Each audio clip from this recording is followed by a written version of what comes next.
I'm a pediatrician, and I'm come to tell you about what are the ups and downs which I face every day in my career as I go forward. So pediatrics, coming to the outset, we are going, if you take this branch, you are going to deal with almost children from 1 year to 15 years. It consists of at least 1/4 to 1/5 of the population. So you are going to have a huge, just one branch is going to cover huge amount of population. So you are going to not have problem with patients, number one. Second, as we go, yes.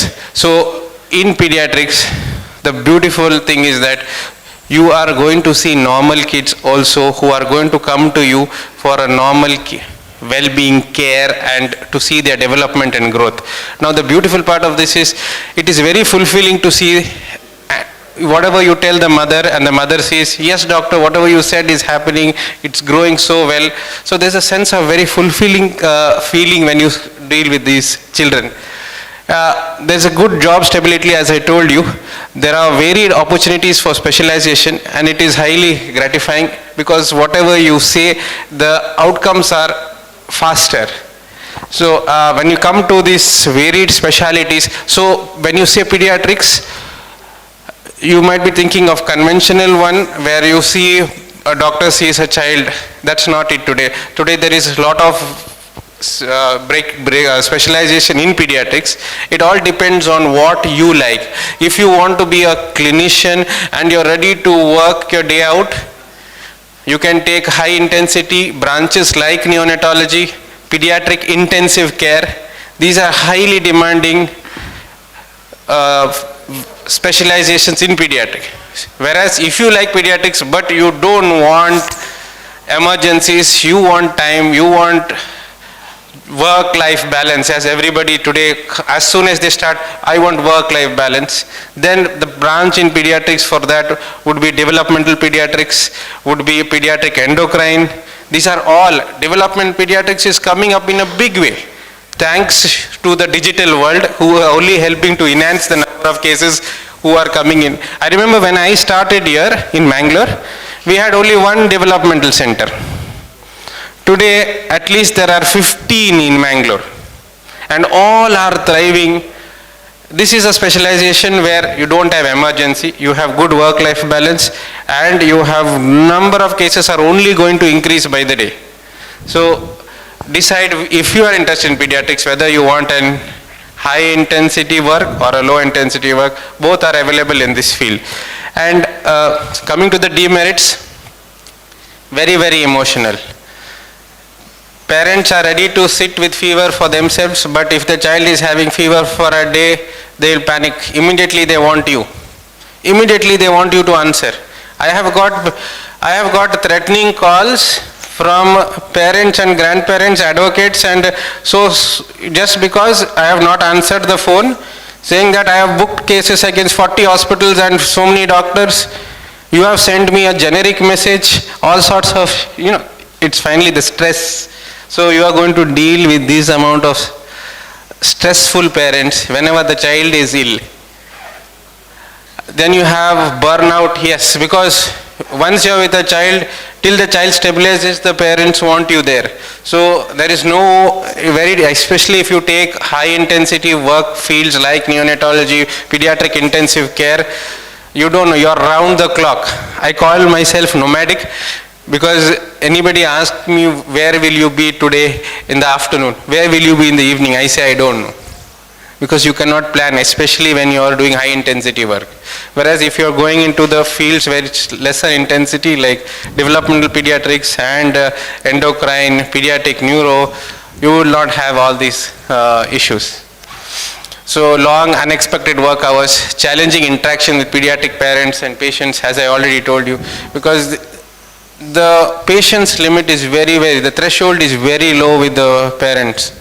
So you have to be all the time, even if they scream, whatever happens, you have to be the calming factor there. Many a times everybody around you loses the cool, but if you lose cool, it's the end there. So this is again very emotional branch where it will test how integral you are in maintaining your balance your voice, your anger. Next. So, who is a good fit to become a pediatrician?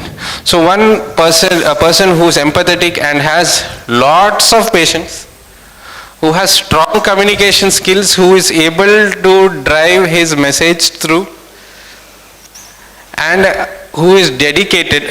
Number one, you have to have a passion for this field. Only then you will enjoy the field.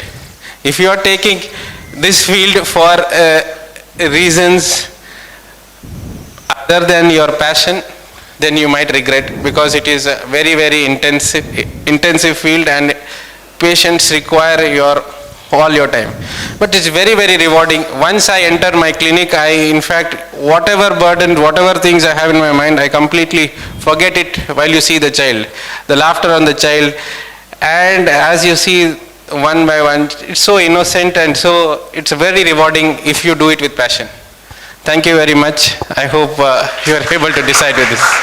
Thank you, Dr. Mario, for being with us. He can't stay with us for a long time. He has to be somewhere. One more point I would like to add is, just because you love children, don't take up pediatrics. If you really love children, you can't see them dying either. So that was my problem. I love children to the moon and back. But when I saw 30 cases of filling morbidity sheets daily in Bellary, that's the day I decided I will become anything but a pediatrician, because I can't see them dying. So if you're that emotional, better not to take it up. So we have general medicine is a trump card in medicine. So we technically rule or bulldoze the situation, whether people like, because of multiple reasons. The biggest reason why general medicines are there, because if you all super specialists, cardio, you have neuro, you have endocrine, you have gastro, you have all all super specialities. This is a stepping stone. So you need to be a general medicine first, then only you can become something like a super specialist. So it is the last few years, it is the trump card. Everybody wants general medicine. Advantage of it is you are master of, you should be master of nearly everything. Okay, you call from any side of the earth, you may be called for help, and you can't say I don't know. So but there is a advantage today with if you're staying back with general medicine.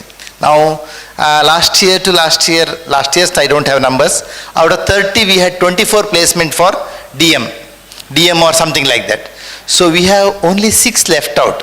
So if you pass out, SR job is very easy. If you don't want to continue as a DM, the SR slots are open through and through. As of now, there is no pressure on the job. And to start a consultation, you'd require only a table and a stethoscope. It is very, very easy. You can start your consultation anywhere.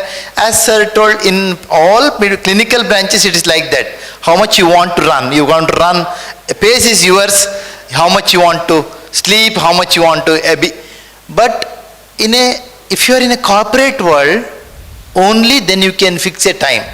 That means you tell, I'm in a medical college, I won't get up in the night. If you are in a village, some small city, big city, once the patient know you one-to-one, every practice they expect you to get up, whether it is cardiology, neurology, psychiatry or general medicine. So practices depends on where do you want to go. So it's magical, and you rule the place, whether it is any department. Ours is the bulldozer department. For example, in medicine in KMC we have 32 staffs. Leaving out subspecialties, cardio, neuro, endocrine, you leave everybody out. We have 30, so it's a jumbo department. You have a very huge presence everywhere. So demerits are, you have become like a little like a policeman. If a peripheral if a diabetic comes, you see, or you have tingling numbness, you take specialist from a neurology. You have a little groin itching, you go to dermatology. You have a little vaginal secretion, you go to gynec. So at the end of the day, if you are not confident enough, you end up as a glorified MBBS. You will be ending up referring everybody. Your blood sugars are 250. oh, better consult an endocrinologist. Oh, that can be done, but that's how you look at it. But once admitted in the hospital because of medico-legal purpose, if things are out of hand, please do call the specialist. It is the rule of thumb for management. Other than that, the time factor is what I work for long hours, why family is difficult to give good attention to. That's all how you have pulled up. My teacher is there, Dr. Chakrapani, whom I put a lot of respect. He gets up early, he finishes the day by evening, he closes by evening. So this is how you have formulated.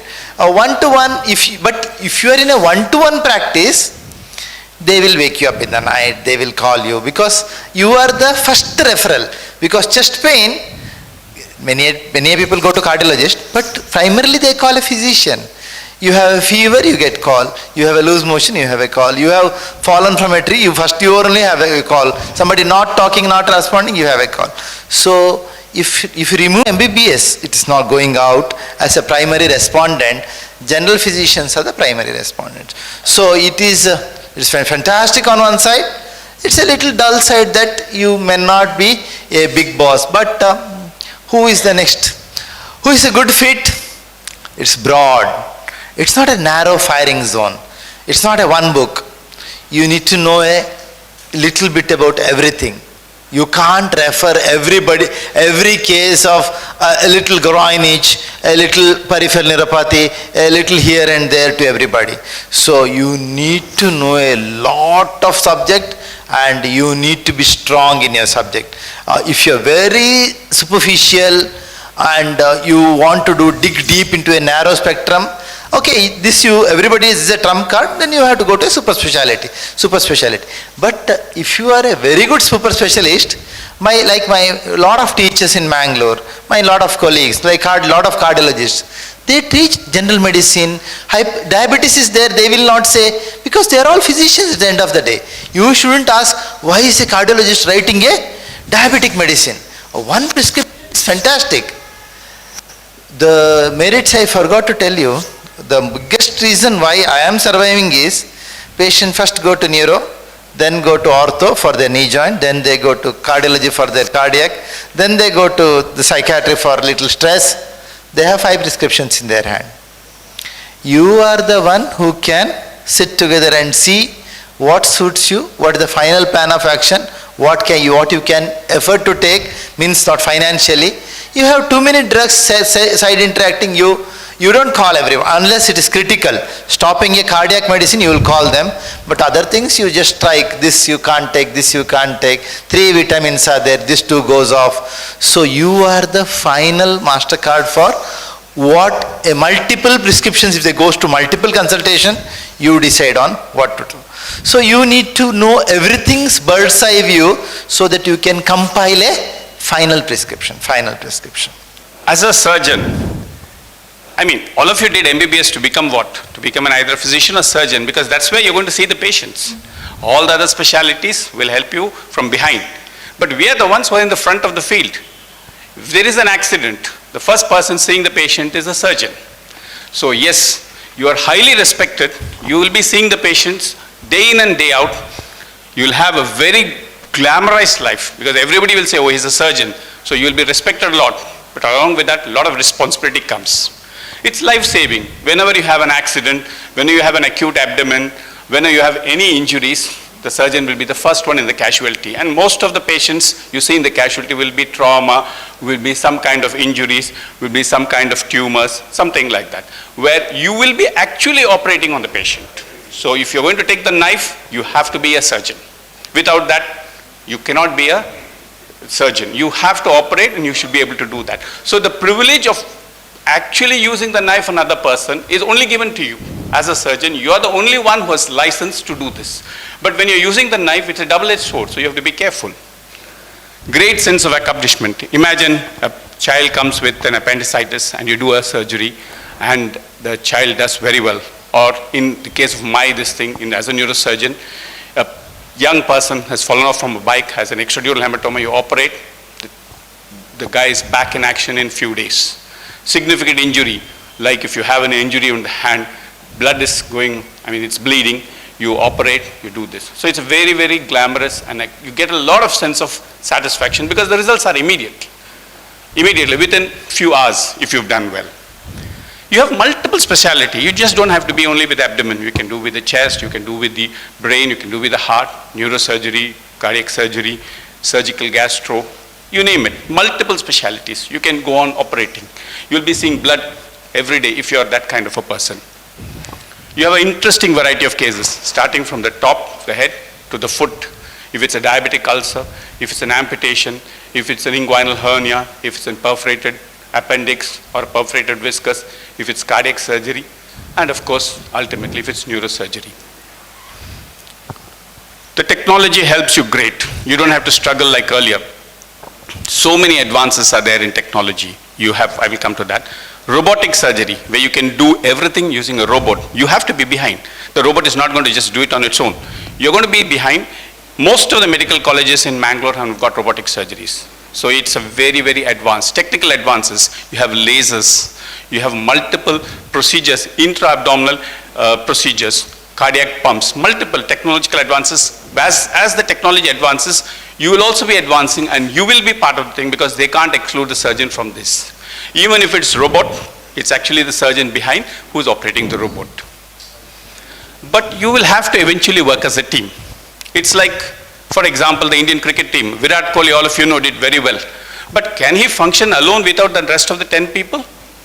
He's nobody. Nobody will play. You need to be a team. You may be the team leader, but you need the helping of all the subspecialty which I spoken earlier. You need the physician, you need the pathologist, you need the biochemist, you need the radiologist. They will all be behind you, but you will be the head. So when you are at the head, you have to take care of your team. Otherwise the team will just go away and you'll be standing there without anybody, and you can't do it. As a team only you can win. So you have to effectively work as a team. So if you want to be a surgeon, be an effective team leader, take care of the team, because without the team, you're nothing. Developmental and mental and physical endurance. You will develop a very good resistance. You'll be physically fit. You'll be mentally strong because you'll see blood, will say, okay, I should not panic, I should contain the situation. And for most of the accidents, most of the trauma, most of the disasters, you will be the first person called, whether it is in the general surgery or orthopedics or any other specialty. As a surgeon, you will be the first one. If you see any disaster management, you need to be there as a surgeon. So these are the merits of the thing. The demerits, work-life balance, forget it. That's not for you. That's all for the other people who've spoken. There is no work-life balance. You have to struggle, you have to work very hard.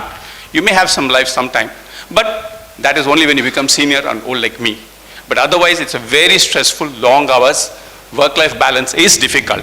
But if you are in a battlefield, you'll not be worrying about your wife sitting at home. You'll be worrying about the battle there, isn't it? So most of the time, your work-life balance gets affected. The residency program is tough. See, in Mahabharata, you know Arjuna. He became great because of what? Because of Dronacharya, the one who taught him. So you need a very good mentor to be a great surgeon, somebody who should teach you the correct things. So if you get a good person who's your senior or your colleague who teaches you, you can succeed well. Otherwise also you can succeed, but you will not become an Arjuna. So you need to have a very good mentorship. Your residency program has to be tough, and you have to work through that. Many of the neurosurgery residencies are very, very tough. Many of them drop out, but the rewards at the end of the day is like what Arjuna got. He won the war. You have to constantly update your skill.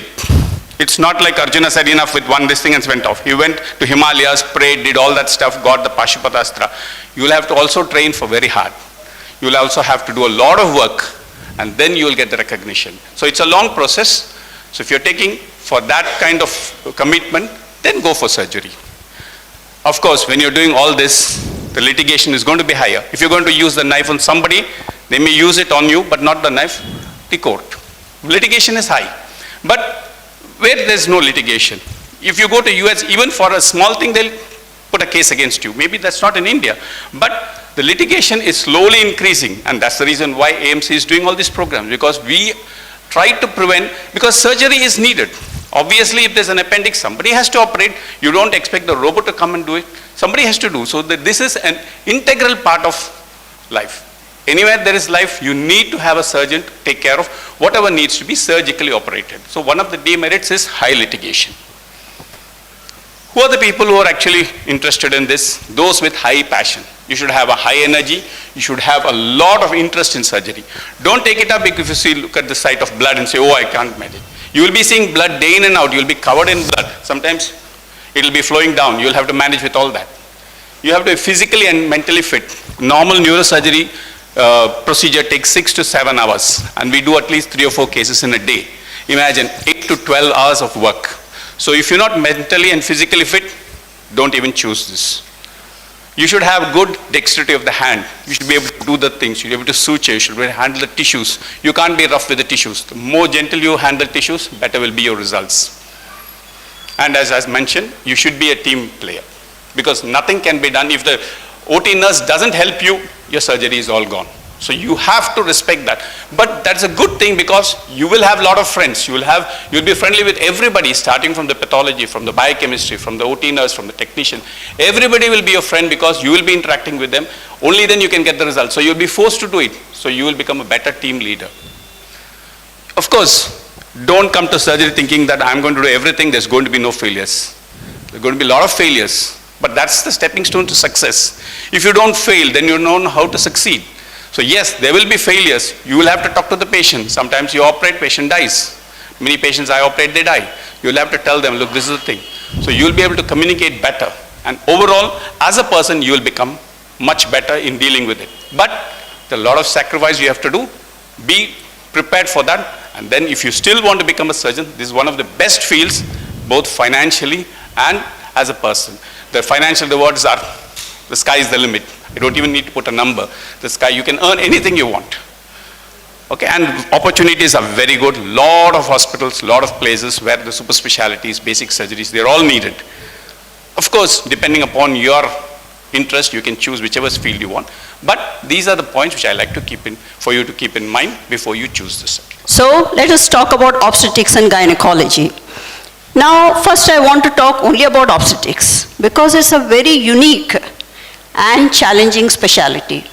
Now, the obstetrician has a very heavy, not heavy, it's a good load on the shoulders to this, such a great responsibility to ensure the well-being of the feto-maternal unit during pregnancy and labor, and later you have to look after the mother and the baby during the puerperium, and even later.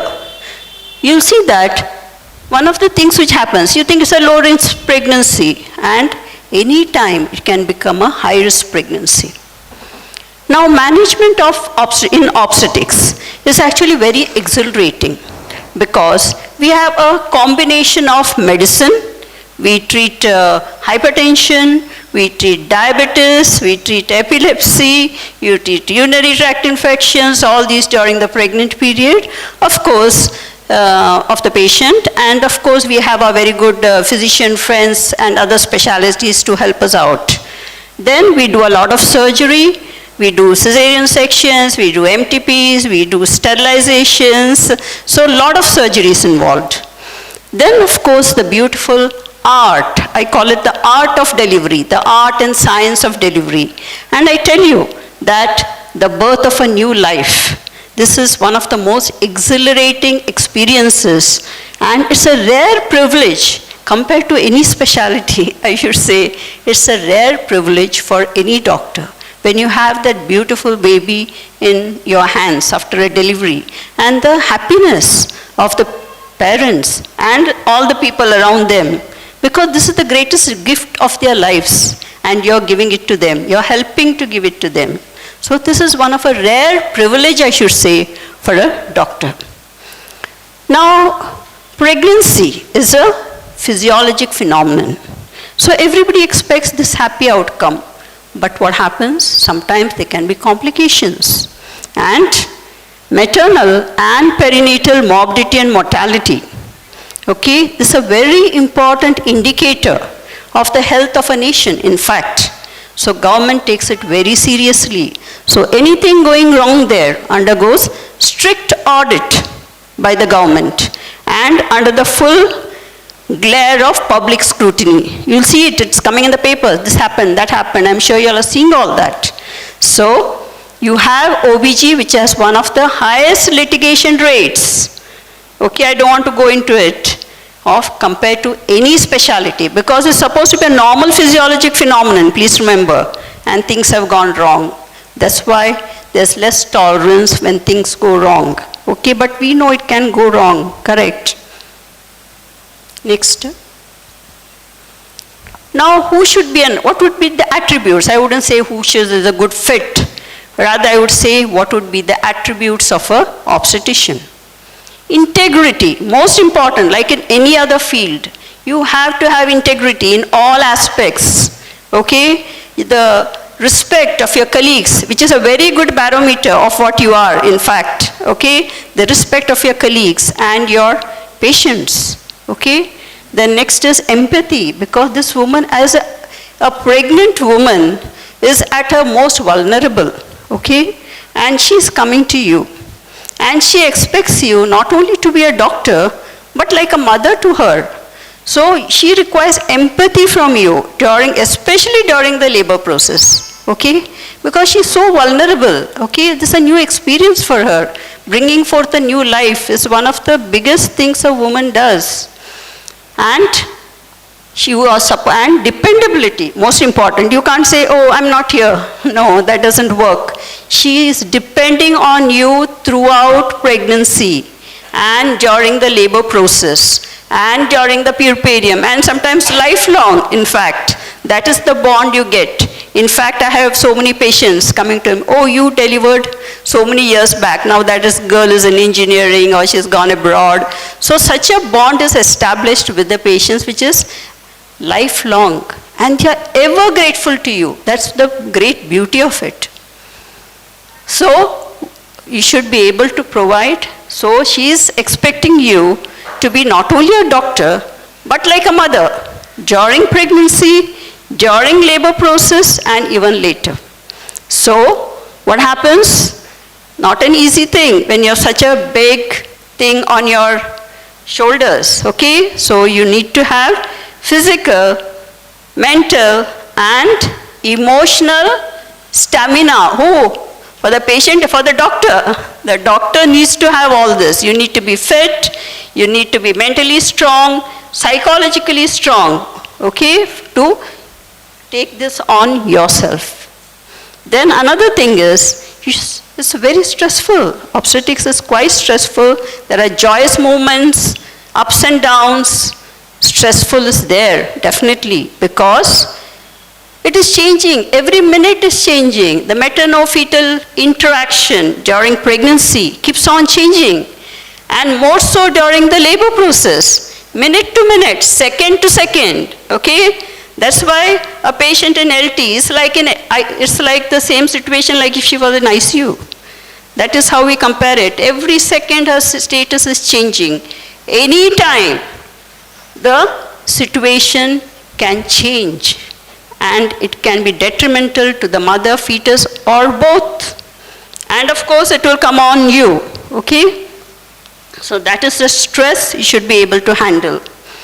Then another thing is, of course, like doctor also said, you should be available 24/7, 365 days, because this group practice which is there abroad is not yet popular in India. So that patient wants you only. In fact, even in a free college, where we do free practice as part of a social service, they ask, will you only come for the delivery? That's the question. So such a bond is established. There, of course, we have to tell them the reality that whoever is on call will be doing the needful, and there is constant interaction with them to help for a good outcome. Then communication skills. Now here I want to tell the youngsters especially. Now all of you all are thinking about doing specialties, right? Now please don't forget your basics. What's the basics? When a patient comes, take a good history. All of you, are you listening to me? Yes. So take a good history, okay? Don't forget. I'm going to say, oh, no. It's all back to basics. Take a good history. Same thing. Presenting complaints, history, what's the past history, family history, drug allergies, correct? Then go to your examination. Don't forget that. General examination. I want to reiterate this to you all, especially the youngsters, okay?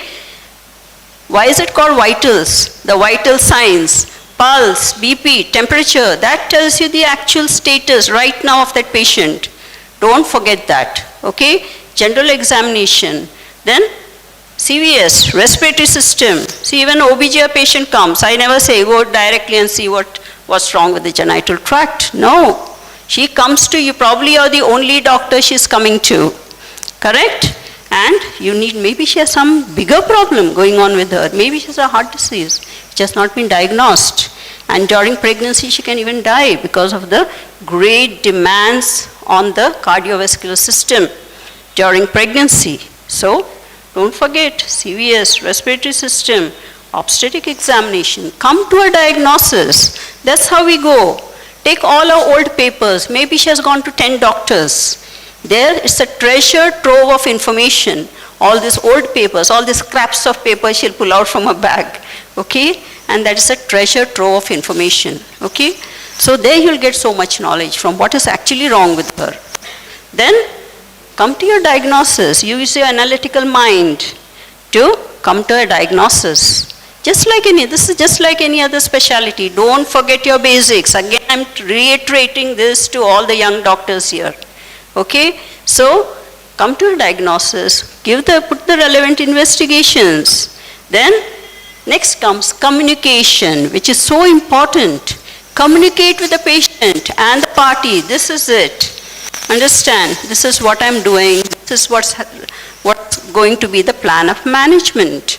Then after communicating, you have to document. Very important in present day practice. All of you, I'm telling you, each one of you.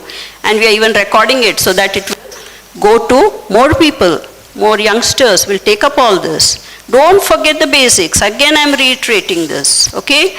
Then documentation. Take informed consents for any procedure you're doing. Unless it's an emergency, then that situation, even there, the same thing, but fast forward, that's it, okay? So don't forget your basics is what I'm just reiterating now at this point. So communication skills and to work with the entire healthcare team. We are not alone. Pediatricians, anesthetists, physicians. So these are all part of our team and we have to work with all of them. So this is what you need to do. So these are all the attributes of an obstetrician. Then diagnosis already I've told, and of course surgical expertise is often very, very much needed as an obstetrician. Now gynecology. That's why I said obstetrics separately I wanted to speak, okay? Now coming to gynecology, you have various infections, tumors, correct? Genital organ prolapse. Then you have infertility, abnormal uterine bleeding. So all these often require medical plus or minus surgery. Then we do a lot of laparotomies. We do laparoscopies, laparoscopic hysterectomies. So you can indulge your passion for laparoscopy, hysteroscopy, very nice. Ultrasound, okay? So all these we do. These are a part of the proficiency of a gynecologist.